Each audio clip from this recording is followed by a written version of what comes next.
திரு கார்த்திகையை முன்னிட்டு திருவண்ணாமலையில் தீபத்தன்று அதிகாலை 4 மணிக்கு கோவிலில் ஏற்றக்கூடிய தீபம் பரணி தீபம்.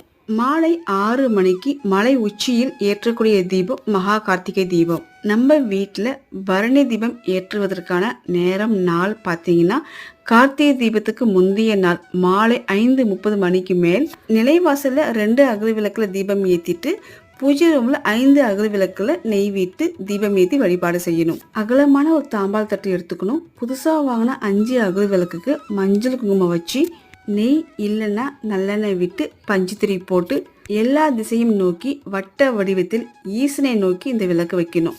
பூக்களால் அலங்காரம் செஞ்சுட்டு பஞ்சபூதங்களை வேண்டி தீபத்துக்கு முந்தைய நாள் பரணி தீபம் ஏற்றி வழிபடும் போது இருளை போக்கி ஒளி உண்டாக்கும்படியாக சிவபெருமனுடைய அருளும் ஆசீர்வாதமும் நம் முன்னோர்களுடைய ஆசீர்வாதமும் பரிபூர்ணமா கிடைக்க செய்யும்.